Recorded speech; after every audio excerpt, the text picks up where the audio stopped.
মাঠে হাইতির বিপক্ষে দারুণ জয় ব্রাজিলের, আর এই জয়কে কেন্দ্র করে উল্লাসে মেতেছে সমর্থকরা। বিশ্বকাপের সবশেষ খবর এবং বিশ্লেষণ নিয়ে সমকাল বার্তা কক্ষে স্বাগত জানাচ্ছি আমি তিন্নি অধিকারী। আমাদের সঙ্গে আছেন সমকালের বিশেষ প্রতিনিধি সেকান্দার আলী। সেকান্দার আলী, আপনাকে স্বাগত জানাচ্ছি সমকাল বার্তা কক্ষে। ব্রাজিল তো ৩-০ গোলে হারিয়েছে হাইতিকে। কুনিয়া ২টি গোল করেছে, ভিনিসিয়াস ১টি গোল করেছে। ম্যাচ সেরাও হয়েছেন তিনি। তো সব দিক থেকে আসলে ম্যাচটি কেমন ছিল জানতে চাচ্ছি। ব্রাজিল সমর্থকদের হয়তো মন ভরে নেই, কারণ হচ্ছে তারা যেভাবে চেয়েছিলেন প্রথমার্ধে যে অ্যাটাকিং ফুটবলটা ব্রাজিল খেলেছে সেই ছন্দটা আমরা সেকেন্ড হাফে দেখতে পাইনি। যদিও তাদের এই কৌশলটা একটু ডিফারেন্ট ছিল। আপনার প্রথম হাফে অল আউট গেম খেলে হাইতিকে পাজেল করে দিয়ে তার রেজাল্টটা বের করে নেওয়ার চেষ্টা করেছে এবং পরবর্তীতে তারা যেটা করেছে অনেক চেঞ্জ করেছে। বিশেষ করে যদি রাফিনহার কথা চিন্তা করেন, রাফিনিয়া ইনজুরিতে পড়েছে, তার হ্যামস্ট্রিং ইনজুরি। তো তিনি ওই টান পড়ার পরে তিনি আস্তে করে বেরিয়ে গেছেন।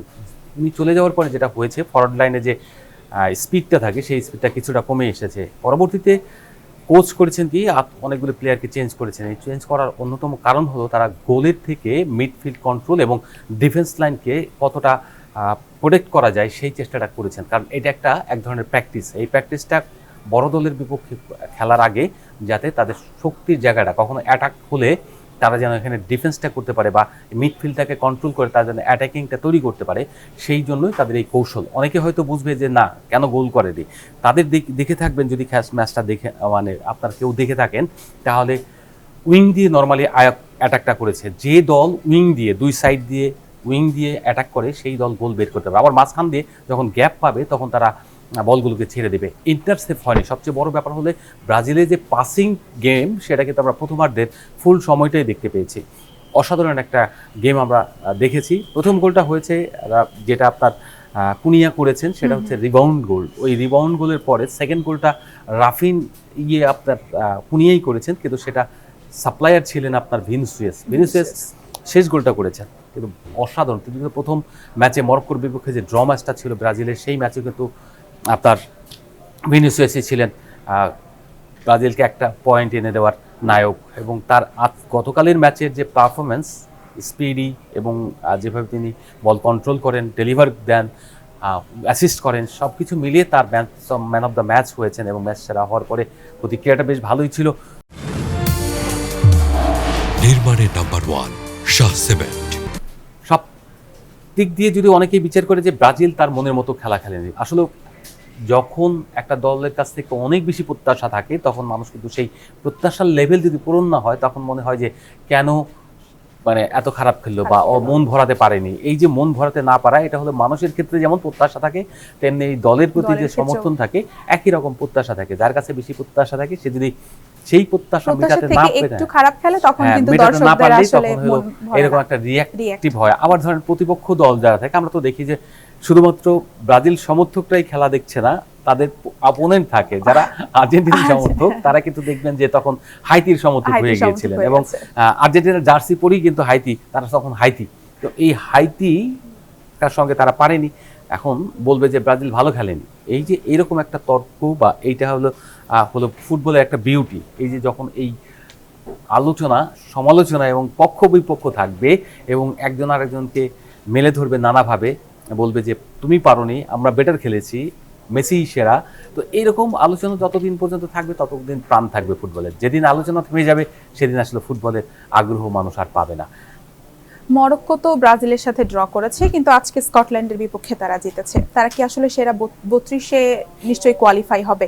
তো সে সম্পর্কে মরক্কোর যে খেলাটা, মরক্কোর প্রথম ম্যাচটা আমরা দেখেছি, মরক্কোর স্পিডটা হলো প্রথমে শুরুতেই তারা গোল করে ফেলে। এই যে শুরুতেই প্রতিপক্ষকে পাজেল করে দেওয়া, প্রথম গোল করে আদায় করে নেওয়া, এটা কিন্তু একটা বিরাট ঘটনা। এইটা একটা দলকে অনেক জীবিত করে পরবর্তীতে তার ডিফেন্স করার জন্য বা উইন করার ক্ষেত্রে এটা অনেক বেশি ভূমিকা রাখে। আমরা দেখেছি ব্রাজিলের বিপক্ষে তারা প্রথমে আগে গোল করেছে, আগে গোল করার পরে ম্যাচটা কন্ট্রোল করা সম্ভব হয়েছে। একটা গোল কনসিভ করেছে, কিন্তু সেই কনসিভ করার পরেও কিন্তু তারা ম্যাচটা ড্র করতে পেরেছে। মরক্কো হলে এই বিশ্বকাপের যদি ফিফা র্যাঙ্কিং চিন্তা করি তাহলে দেখবেন আপনার ব্রাজিলের পরের অবস্থানেই রয়েছে তারা, অর্থাৎ তারা কিন্তু এখন টপ টিম। আমরা সমর্থনের দিক দিয়ে ব্রাজিল আর্জেন্টিনার কথা ভাবি, জার্মানির কথা ভাবি, স্পেনের কথা ভাবি, ফ্রান্সের কথা ভাবি, কিন্তু মরক্কোকে আমরা কখনো ওইভাবে নিজেদের করে নিতে পারিনি। কারণ হচ্ছে মরক্কোর উত্থানটাই হলো 2022 সালে সেমিফাইনাল খেলা দিয়ে। তো এই মরক্কো যদি কখনো ফাইনাল খেলে কিংবা চ্যাম্পিয়ন হয়, তখন দেখবেন যে এখানে সমর্থক অনেক বেশি তৈরি হবে। তো সেই জায়গা থেকে আমি বলবো যে মরক্কোর ফুটবল যে খুব ভালো মানের ফুটবল খেলেছে, একেবারে অ্যাটাকিং ফুটবল খেলেছে তা নয়, কিন্তু তারা যেটা করেছে গতকাল প্রথম গোলটাই 2 মিনিটের মাথায়, মানে দ্বিতীয় মিনিটে গিয়ে তারা আদায় করে নিয়েছে। এই যে গোল আদায় করে নেওয়া, পরবর্তী স্কটল্যান্ড তারা ম্যাচটা গুছিয়ে এনেছে, তাদের গেম কন্ট্রোল ছিল এবং ইকুয়ালি তারা ফাইট করার ফলে আর কোনো গোল হয়নি এবং মরক্কো গোল আদায় করে নিতে পারে। তাদের যেটা হয়েছে, তাদের যে সাবেরি কিন্তু 2 ম্যাচেই গোল করেছেন এবং তিনি যে স্পিডি প্লেয়ার, এই স্পিড দিয়ে তার প্রথমেই সে ব্রেক করতে পারে, মানে আইস ব্রেক করা যেরকম আছে ওরকম ব্রেক করতে পারে। গোল ব্রেক করেছেন তিনি, ভালো গোল করেছেন। তো এইভাবে মরক্কোর আশা করা যায় অবশ্যই তারা 32-তে খেলবে, শুধু 32 না, তারা কোয়ার্টার ফাইনাল 16তে যাবে, তারপরে 8-এ যাবে, কোয়ার্টার ফাইনাল খেলবে, প্রয়োজন বোধে ফাইনাল খেলবে, অসুবিধা তো নেই। তাদের খেলাটা আমরা এনজয় করতে চাই এবং তারা এরকম আফ্রিকা থেকেও দেশ উঠে আসুক, বিশ্বকাপের টপ লেভেলে খেলুক, এটা তো অবশ্যই চাওয়া থাকবে। শুধুমাত্র ল্যাটিন আর ইউরোপ ডমিনেট করবে ফুটবল, আর অন্য দেশে থাকবে না। আমি তো চাই এশিয়ার দেশও এই বিশ্বকাপ ডমিনেট করুক এবং ডমিনেট করার পরে তারা যেন ফাইনাল পর্যন্ত যেতে পারে বা চ্যাম্পিয়ন হতে পারে। কারণ এরকম যদি হয় তাহলে এটা গ্লোবালাইজেশনের যে একটা গল্প থাকে, গ্লোবালাইজেশনের জন্য একটা যে উন্মাদনা থাকে, সেটা বাড়বে। আমরা এশিয়ার দল, কিছুর দেশ কিন্তু এশিয়াকে আমরা ওইভাবে সাপোর্ট দিতে পারি না, বিকজ অফ এশিয়াতে ওইরকম ফুটবল লিগ নেই। তারপরে এশিয়ার দলগুলো বাইরে ওইরকম প্লেয়ারগুলো খুব বেশি লিগ খেলে না, 1-2 জন খেলে, কোরিয়া থেকে, জাপানের, এরকম। সেই জায়গা থেকে আমরা যদি বলি এশিয়াতে ওইরকম হাই মানের, হাই কোয়ালিটি ইউরোপের যেরকম লিগ হয় ওইরকম লিগ এখানেও হতে হয়, তাহলে কিন্তু আমাদের এই এশিয়ার ফুটবলটা আরও এগিয়ে যাবে এবং তখন তাদের উচিত হবে যে ইউরোপ, লাতিন আমেরিকার ফুটবলারদেরও এই লিগগুলোতে আপনার ইনভলভ করা। শুধু বুড়ো রোনালদো কিংবা এরকম অন্য কাউকে এনে একটা শেষ সময়ে খেলানো এরকম না, আপনার তরুণ বয়সেই যেন তাদের পিক করা যায়। যারা যখন 21 খেলে তখনই যেন তাদেরকে এইসব লিগে ইনভলভ করা যায়, ভালো সম্মানই দেওয়া যায়। সেই অবস্থা যদি তৈরি করা যায় তাহলে ডেফিনেটলি এশিয়ার ফুটবলও বিশ্বের দৃষ্টি আকর্ষণ করবে এবং এশিয়ার ফুটবলও তখন একটা সময় বিশ্বর সর্বোচ্চ পর্যায়ে যে বিশ্বকাপ, ব্রাজিল, আর্জেন্টিনা কিংবা স্পেন, ফ্রান্স, জার্মানি এদের সঙ্গে ফাইট করবে এবং ফাইট করবে না শুধুমাত্র শিরোপার জন্য ফাইট করবে। আর আরেকটা যেটা বললেন, মরক্কো অবশ্যই, যেটা বললাম যে আপনার সেরার দিকে অবশ্যই যাবে। হাইতি এবং তুরস্কের তো বিদায় নিশ্চিত হয়েছে বিশ্বকাপ থেকে, তারা কি আসলে কোয়ালিটি ফুটবল খেলতে পারেনি? কোয়ালিটি ফুটবল তাদের সঙ্গে যাদের খেলা, তারা কিন্তু হাইতি কিন্তু রেগুলারই থাকে। এটা হলো জোনাল যখন ভাগ করা হয়, এটা আমেরিকা জোনের মধ্যে পড়ে, উত্তর আমেরিকা। তো আলটিমেটলি তাদের কোয়ালিটি ফুটবল না খেলেও মোটামুটি অন্যদের সাথে তুলনা করলে, যদি ল্যাটিন কিংবা ইভেন ইন এশিয়া আর ইউরোপের সঙ্গে তুলনা করি, তাহলে আপনার বলবো যে হাইতি ওই মানের ফুটবল কখনোই ওইভাবে খেলতে পারেনি। তো সেই জায়গা থেকেই তারা উত্তর আমেরিকার কোটায় তারা এদিকে চলে আসে যে 4টা দল খেলবে, সেই কারণে এই করে। হাইতি অত ভালো ফুটবল খেলতে পারেনি। তারপরে ব্রাজিলের বিপক্ষে কালকে দেখেছি যে প্রতিদ্বন্দ্বিতা করার তার চেষ্টা করেছে, কিছু কোয়ালিটি প্লেয়ার রয়েছে তাদের, তারা অ্যাটাকিংয়ে গিয়েছে, কিছু ভুলভাল হয়, কিন্তু তাদের কালকে যেটা ভালো লেগেছে তারা হচ্ছে যে তারা শুধুমাত্র ডিফেন্সিভ হয়ে যায়নি, তারা অ্যাটাকিংয়ের দিকেও ফোকাস রেখেছে, যদি গোল দিতে পারে, যদি কিছু করা যায়। এই যে মোটিভ, এই মোটিভটা হলো একটা দলের এগিয়ে যাওয়ার সবচেয়ে বড় ইতিবাচক দিক। হাইতি ইন ফিউচার আশা করি যে আরও বেটার ফুটবল খেলবে, কারণ আমেরিকা জোনে ফুটবলের বিকাশ হচ্ছে, লিগ মেসির মতো প্লেয়ার ওখানে আমেরিকার লিগে খেলছে। তো এরকম তাদের মধ্যে যদি আদান প্রদানটা ভালো হয়, তাদের জোনের প্লেয়াররা যদি আমেরিকান লিগে খেলার সুযোগ পায়, তাহলে ডেফিনেটলি মানে ওই জোনের খেলা ফুটবলটা আরও উন্নত হবে, মেক্সিকো বা আমেরিকা কিংবা হাইতি কিংবা আরও কয়েকটা দেশের। আর যেটা বলেন তুরস্কের কাছে আমরা কিন্তু এতটা খারাপ ফল আশা করিনি। তুরস্ক আগে ভালো ফুটবল খেলেছে, কিন্তু তারপরে আনফর্চুনেটলি তারা হচ্ছে এবার জিততে পারেনি। 2টো করে ম্যাচ হারলে গ্রুপ থেকে আর তখন থাকে না, 3টা ম্যাচ থাকে তখন আপনার সেই 3টা ম্যাচের যে কোনো 2টো হেরে গেলে তখন হলো তার বিদায় নিশ্চিত হয়ে যায়। নির্মাণের নাম্বার 1 শাহ সিমেন্ট। এই 2টো দলই কিন্তু 2টো করে ম্যাচ হেরে যাওয়ায় আবার বিদায় নিশ্চিত হয়েছে। অন দ্য আদার হ্যান্ড আবার কাতার একটা ড্র করাতে কিন্তু ওইদিকে দেখবেন কানাডার গ্রুপে কিন্তু রয়ে গেছে এখন পর্যন্ত 6 গোল খাওয়ার পরেও। তো সেই হয়তো নিষ্পত্তি হয়ে যাবে পরের ম্যাচেই, কারণ ওই 3 ম্যাচ যখন হয়ে যাবে তখন তো আলটিমেটলি বিদায় নেওয়ার অথবা কোয়ালিফাই করার একটা সুযোগ তৈরি হবে। তো আশা করি যে এই 2-1 দিনের মধ্যেই জানা যাবে কারা কারা বিদায় নিচ্ছেন। তবে তুরস্কর যেহেতু ইউরোপ কানেক্টেড এবং তাদের ওখানে ফুটবল ভালো ফুটবল হয়, মেসুত ওজিলের মতো যদিও তাদের বংশোদ্ভূত জার্মানিতে ফুটবল খেলেছেন, তাদের মতো এইসব প্লেয়ারদেরকে তাদের কোচিং বলেন বা ক্লাবের সঙ্গে এইসব জায়গায় ইনভলভ করা উচিত। এখন মেসুত ওজিল থাকেন হলো তুরস্কে, ফিরে গেছেন তার পিতৃপুরুষের দেশে, তো সেই জায়গা থেকে তাদেরকে যদি কাজে লাগাতে পারে ডেফিনেটলি তাদের ফুটবলও একটা সময় আবার জাগরণ তৈরি করবে। কারণ স্পোর্টসে কিন্তু তুরস্কের অবস্থান বেশ সমৃদ্ধ।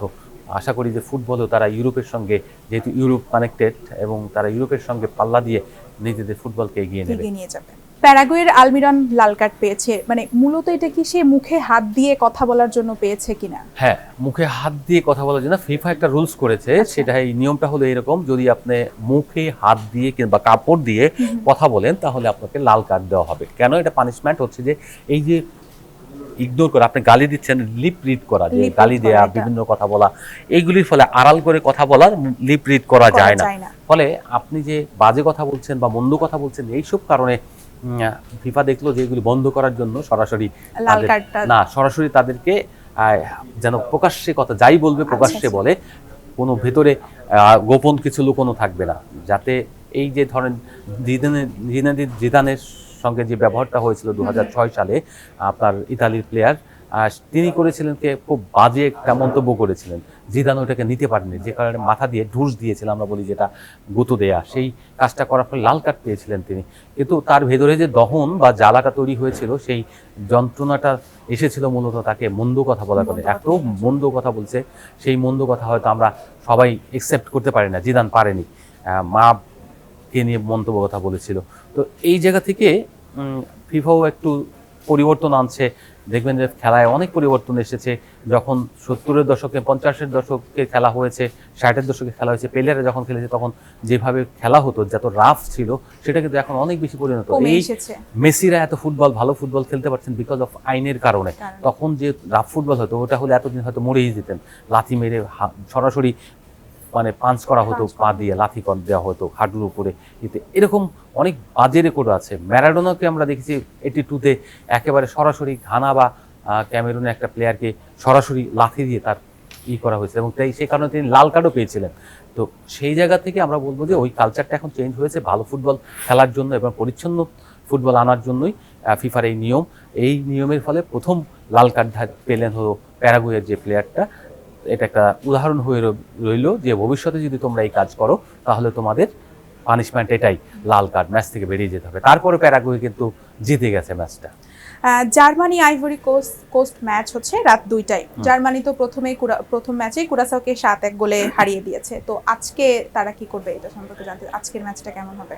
তারা জিতবে কি জিতবে না সেটা তো বলতে পারি না, আগে থেকে বলা মুশকিল। তবে বেটার টিম হিসেবে আমরা যেটা বলি, প্রপোর্শন অনুযায়ী যে বলি না আমরা অনেক সময়, যে এত এই সম্ভাবনা এতটুকু বেশি, এই জিততে পারে অনুমান করা, হ্যাঁ প্রপোর্শন, এটা হলো পরিসংখ্যানের অনুযায়ী যদি আমরা বলি, তাহলে তারা হলো জার্মানির এই ম্যাচ অবশ্যই জেতাও কথা এবং জিতবে। তারা 7 গোল দিয়ে শুরু করেছে, তাদেরকে কিন্তু ওইভাবে কাউন্ট করা হয় না, কোনো বিশ্বকাপেই তারা আসলে ফেভারিট হিসেবে খুব একটা আসে না, এবং তারা খেলা শুরু যখন করে তখন ধীরে ধীরে তারা ফেভারিট হয়ে যায়। আমরা 2014 সালে তখন তাদেরকে চ্যাম্পিয়ন হতে দেখেছি। তারা ওই সময় মিরোস্লাভ ক্লোসারা ওইরকম ফেভারিট হিসেবে কোনো আলোচনায় ছিল না, কারণ তাদের একক তারকা খুব কম থাকে, আবার তারকা থাকলেও ওই খ্যাতিটা তারা খুব একটা নিয়ে একেবারে পৃথিবীব্যাপী আলোচনায় থাকে সেরকমও না, যার ফলে তাদের গোল স্কোরার খুব ভালো থাকে, যে কারণে তারা কিন্তু জিতে যায়। কারণ গোলের খেলা, গোল দিতে পারে, ভালো গোল করতে পারে। গত ম্যাচে 7 গোল দিয়েছে, সেটা কিন্তু তাদের একটা প্র্যাকটিস হয়ে গিয়েছে। নতুন দল কুরাসাও, তারা অতটা অভিজ্ঞতা নাই। তারপর জার্মানির মতো অ্যাটাকিং ফুটবল খেলা দলের সঙ্গে যখন ফেস করতে যায় তখন কিন্তু একটা চাপই থাকে। আজকে যে ম্যাচটা হবে সেই ম্যাচেও আশা করা যায় জার্মান যে প্রথম ম্যাচে যেরকম ফুটবল খেলেছে, তাদের সেই ছন্দটা ধরে রেখে তাদের যে সমর্থক রয়েছে, তাদের সেই সমর্থকদের কে একদম পরিতৃপ্ত করবেন, হতাশ করবেন না, হতাশ অবশ্যই না, পরিতৃপ্ত করবেন, মানে তৃপ্ত এবং পরিপূর্ণতা পাওয়ার যে একটা ব্যাপার থাকে সেটা করবেন। তবে কোনো দল যদি বেশি ভালো খেলে ফেলে তার কিন্তু পতন কিন্তু হয়, অপটিমাম লেভেলে চলে গেলে কিন্তু সেটা ডাউনফল করে। ইকোনমির থিওরি অনুযায়ী যেটা অপটিমাম লেভেলে যায় তারপরে কিন্তু আস্তে আস্তে ডাউন হয়। মানুষের ক্যারিয়ার বলেন কিংবা খেলার ক্যারিয়ার বলেন কিংবা রেজাল্টের দিক দিয়ে বলেন, একই জিনিস। এই থিওরি অপটিমাম লেভেল থেকে আস্তে আস্তে ডাউন করে। যে কোনো দলের এই জন্যই প্রথম দিকে খুব একটা মানে সেরা খেলাটা খেলে দিতে নেই, খেলাটা আস্তে আস্তে উঠলে যে দলটা আস্তে আস্তে টেক অফ করে সেটা কিন্তু মানে টিকে থাকে বেশি, এবং তার পিকটা আসে পরবর্তী শেষ সময়ের দিকে গিয়ে, তখন তারা রেজাল্টটা বড় ম্যাচগুলোতে বের করে নিতে পারে। আশা করা যায় তারা সেই কৌশলে জয় হবে, যেটা আমরা দেখতে পাচ্ছি। ব্রাজিল প্রথম ম্যাচেতে সেকেন্ড ম্যাচে বেটার ফুটবল খেলেছে এবং পরের ম্যাচে হয়তো শেষ ম্যাচটায় গিয়ে গ্রুপের আরও বেটার ফুটবল খেলবে। দর্শক, এই ছিল আজকে আমাদের সমকাল বার্তা কক্ষের পক্ষ থেকে বিশ্বকাপের সর্বশেষ আপডেট।